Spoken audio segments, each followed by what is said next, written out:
মানুষকে যত্ন নিলে মানুষের মধ্যে যে আল্লাহ কি পটেনশিয়াল রেখেছে। আমি জাপানের দুইটা উদাহরণ দেই। জাপানের এই এই এভাবে এভাবে হবে, হয় বর্ষণ নয় পেছনে, কথা নেই, কথা তো বলাই যাবে না, হারাম কথা বলা আজকে একেবারে চুপ। আজকের জন্য হারাম করে দিছে আমি এই কিছু সময়ের জন্য, একেবারে নিষিদ্ধ। জাপানের দুইটা উদাহরণ দেই, খেয়াল করে একটু শুনেন, বুঝবেন। আল্লাহ, 2022 সালে জাপানের সাথে জার্মানির খেলা, ফিফা ওয়ার্ল্ড কাপ 2022। এক পক্ষে জাপান, আরেক পক্ষে কোন দেশ? কথা শোনে নাই। এক পক্ষে কোন দেশ, আরেক পক্ষে সবাই। এক পক্ষে আরেক পক্ষে। ওই খেলায় জিতেছিল জাপান, জিতেছিল 22 সালের এই ফিফা ওয়ার্ল্ড কাপে। জাপান ফুটবল খেলায় জিতে as a part of their celebration তারা খেলার পরে পুরো স্টেডিয়ামটারে ক্লিন করে। The fan base of Japan, lakh lakh মানুষ খেলা দেখতে যায়, তো এত ডাস্টবিনও তো নাই। তো যারা ডাস্টবিনে জায়গা পায় নাই, তারা এই যে চকলেটের প্যাকেট, পানির বোতল, চিপসের প্যাকেট তারা এদিকে সেদিকে রেখে দিয়েছে। জাপানের ভক্তরা, জাপানের ফলোয়াররা as a part of their celebration তারা খেলার পরে পুরো স্টেডিয়ামের সব ময়লা আবর্জনা ক্লিন করে তারপরে বিদায় দিয়েছে। তাদেরকে কি ক্লিন করার দায়িত্ব দেওয়া হয়েছিল? এই যশোর, জাপানের যে ছেলেরা খেলা দেখতে গেছিল ওদেরকে কি ক্লিন করার দায়িত্ব দিছিল? তারা কি স্টেডিয়ামের পরিচ্ছন্নতা কর্মী? তাদের আকল, তাদের সিক্স সেন্স তাদেরকে বলেছে। ছোটবেলা থেকে জাপান গভর্নমেন্ট ওদেরকে এত পরিচ্ছন্নতা শেখায়, ক্লিনলিনেস অ্যাওয়ারনেস ক্যাম্পেইন করায়। ক্লাসে আমি দেখেছি, ক্লাসে নিজের বেঞ্চ নিজে মুছে, ক্লাসের মাঝখানে একটা সময় দেয়, নিজের টেবিল নিজে মুছে, নিজের ক্লাসরুমটা নিজে পরিষ্কার করে। রাস্তাঘাটে একটা ধুলা নাই, ময়লা নাই, একটা টিস্যু নাই। খেলার পরে গোটা বিশ্বকে তাক লাগিয়ে দিয়েছে। জাপানের ফ্যানরা সবার রেখে যাওয়া গার্বেজ, টিস্যু, বোতল পরিষ্কার করে তারপরে স্টেডিয়াম থেকে বিদায় নিয়েছে। আমরা কেন এমন হইতে পারলাম না? আমরা কেন এমন হইতে পারলাম না? জাপানের যারা এগুলো করছে ওদের 3টা করে চোখ না? চোখ তো 3টা, জাপানও লাগো। জাপানও লাগো, হাত তো 4টা, কান তো 6টা।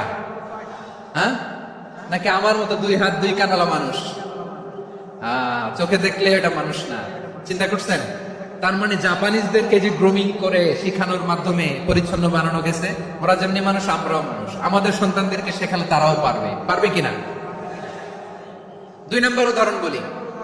চট্টগ্রাম ফেনীতে যারা গিয়েছেন, মেঘনা গোমতী ব্রিজ প্রকল্প নাম শুনছেন?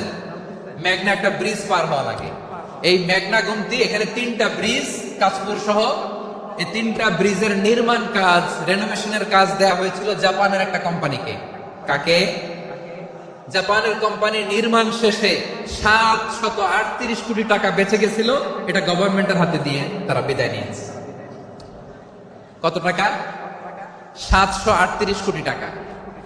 যত প্রাক্কলিত ব্যয় নির্ধারণ করা হয়েছে সব টাকা সরকার, তৎকালীন সরকার 2019-এর সরকার, কারা ছিল তো জানেন? এই 2019-এর সরকার তাদেরকে দিয়েছে। তারা রিনোভেশন নির্মাণ শেষে 738 কোটি টাকা অতিরিক্ত বেঁচে গেছিল, এটা আবার গভর্নমেন্টের হাতে বুঝাই দিয়ে তারা বিদায় নিচ্ছে। আমরা কেন এমন হইতে পারলাম না? জাপানের ওরাও মানুষ, আমরাও মানুষ। তার মানে মানুষে মানুষে পার্থক্য আছে না নাই? আচ্ছা, জাপানের 2টা উদাহরণ দিলাম, এবার আমার দেশের 2টা উদাহরণ দিব না? বাংলাদেশের 2টা উদাহরণ দিই। 1 নম্বর উদাহরণ, গত সপ্তাহে আপনারা জানেন কক্সবাজার আমার একটা প্রোগ্রাম ছিল, হেলিকপ্টারে গিয়েছিলাম। ফেনী জেলা যখন পার হচ্ছি, আমি দেখলাম 3টা উইন্ডমিল। উইন্ডমিল চিনেন তো? বিশাল পিলা, 3টা 4টা পাখা থাকে। বায়ু বিদ্যুৎ কেন্দ্র, বাংলাদেশের প্রথম বায়ু বিদ্যুৎ কেন্দ্র এটা। মুহুরী প্রজেক্ট বলে এটা, সম্ভবত মুহুরী প্রজেক্ট। তো সাগরের বাতাসের ঝাপটায় এটা ঘুরে এনার্জি হয়, ইলেকট্রিসিটি উৎপাদন হয়। তো আমি পাইলটকে বললাম, ভাই এগুলো থেকে কেমন ইলেকট্রিসিটি উৎপাদন হয়? হুজুর একটু হয় না।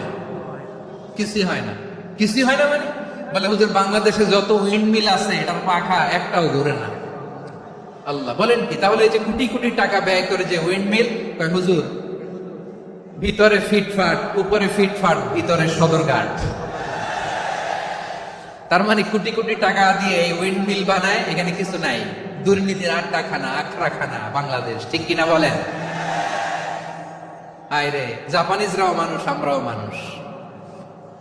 আমার এক নিকট আত্মীয় সরকারি চাকরিজীবী, উনি আমাকে বললেন, বাংলাদেশের আর একটা উদাহরণ দেখি। উনি আমাকে বললেন যে প্রতি বছর আমাদের অফিসের ফার্নিচার চেঞ্জ করে। বললো প্রতি বছর ফার্নিচার চেঞ্জ করে কেন?